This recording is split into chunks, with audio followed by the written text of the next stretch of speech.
اس دنیا میں اپنے کم از کم خرچے نکالنے کے لیے انسان کو ماہانہ کتنی آمدنی کی ضرورت ہوتی ہے؟ اس سوال کا جواب آپ کو فوراً دینے کی ضرورت نہیں ہے، کیونکہ پوری دنیا میں مختلف حکومتیں، ادارے جو ہیں اس میجک نمبر کی تلاش میں ہیں کہ کتنی منیمم انکم ہونی چاہیے کسی بھی انسان کی کہ اسے معاشی مشکلات کا سامنا نہ ہو۔ مختلف ممالک اپنے اپنی کیلکولیشن کے حساب سے اس کے مختلف نمبر ڈھونڈتے ہیں، اور میری نظر میں یہ طریقہ جو ہے اس میں بہت سارے چیلنجز ہیں، یہ ریئلسٹک نہیں ہے، وہ میں آپ کو تھوڑی دیر میں بتاتا ہوں۔ لیکن سب سے پہلے ایک نظر ڈالتے ہیں، میں ابھی کچھ نمبرز دیکھ رہا تھا کہ پوری دنیا میں مختلف ممالک میں منیمم ویج یا کم از کم آمدنی کتنی ہوتی ہے۔ پاکستان میں حکومت کی طرف سے جو کم از کم ماہانہ آمدنی سیٹ کی گئی ہے حکومت کی طرف سے، وہ ہے 17,500، جو کہ امریکی ڈالر میں تقریباً $110 بنتے ہیں پر منتھ۔ بھارت کی طرف اگر نظر ڈالیں تو وہاں پر کم از کم حکومت کی طرف سے طے کی گئی جو ماہانہ انکم ہے وہ تقریباً 5,400 بنتی ہے، جو کہ امریکی ڈالر میں $74 بنتی ہے۔ بنگلہ دیش کی کم از کم ماہانہ آمدنی کو دیکھیں تو وہاں پر یہ نمبر ہے $95۔ چین میں ایک عام آدمی کی اوسطاً جو ماہانہ کم از کم آمدنی ہے وہ تقریباً $250 بنتی ہے۔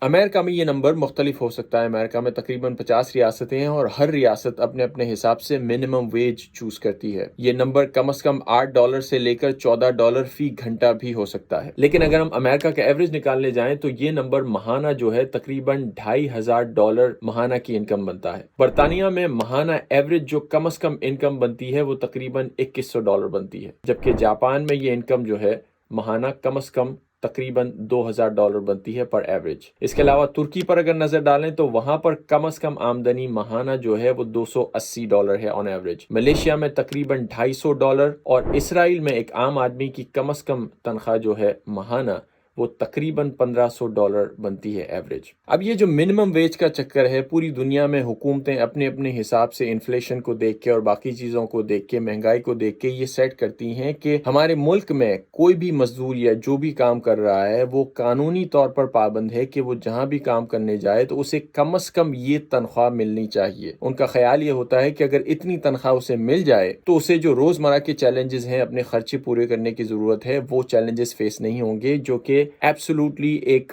آربیٹری نمبر ہے۔ اس سے کوئی فرق نہیں پڑتا، کیونکہ ہر انسان کی زندگی الگ الگ ہوتی ہے۔ ہر انسان جس شہر میں، جس معاشرے میں رہتا ہے، وہاں کی انفلیشن، وہاں کی مہنگائی، وہاں کے حالات الگ ہوتے ہیں، اور اس کے علاوہ اس کی پرسنل چوائسز بھی الگ الگ ہوتی ہیں۔ آپ 10 لوگوں کو ایک ہی قسم کی تنخواہ دے دیں ہر مہینے اور ان کے فیملی کا سائز ایک ہی ہو، تو وہ سارے لوگ اپنی الگ الگ چوائسز لیں گے، اپنے اپنے طریقے سے پیسہ خرچ کریں گے، اور ان کی پرسنل چوائس جو ہے، اپنا پرسنل ڈیسیجن جو ہے، وہ کافی حد تک یہ افیکٹ کرتا ہے کہ یہ پیسے ان کے لیے کتنے کافی ہیں اور نہیں ہیں۔ بٹ سٹل پوری دنیا میں نہ صرف یہ بلکہ اب تو ایک یونیورسل منیمم انکم یا یونیورسل بیسک انکم کا بھی آئیڈیا چل پڑا ہے بہت سارے ملکوں میں، جہاں پر لوگوں کو بغیر کچھ کیے ماہانہ ایک خاص انکم دے دی جاتی ہے، اور امید یہ کی جاتی ہے کہ جو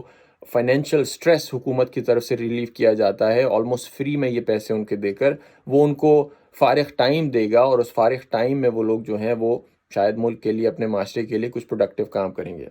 یہ کتنا کامیاب ہوتا ہے تجربہ وہ تو دیکھتے ہیں، لیکن اس کی ایک اور بات جو بہت انٹرسٹنگ، جو میرے ذہن میں سوال یہ ہے کہ اگر حکومتوں کو یہ لگتا ہے کہ کسی بھی انسان کی ماہانہ آمدنی یا منیمم ویج فکس کرنے سے غربت کا مسئلہ حل ہو سکتا ہے یا روزمرہ کے جو فائنینشیل چیلنجز ہیں وہ سالو ہو سکتے ہیں، تو میکسیمم آمدنی پر پابندی لگانے سے یا میکسیمم آمدنی کی لمٹ رکھنے سے کیا مسئلے حل ہو سکتے ہیں؟ ان ادر ورڈز، حکومتیں یہ تو طے کر لیتی ہیں کہ اگر کوئی انسان 17,500 روپے سے کم آمدنی بنائے تو وہ اللیگل ہوگا، غیر قانونی ہوگا، لیکن زیادہ سے زیادہ کتنی آمدنی بنائے تو اللیگل ہوگا؟ اس کا جواب دنیا میں کوئی حکومت نہیں دیتی۔ That's it. See you next time.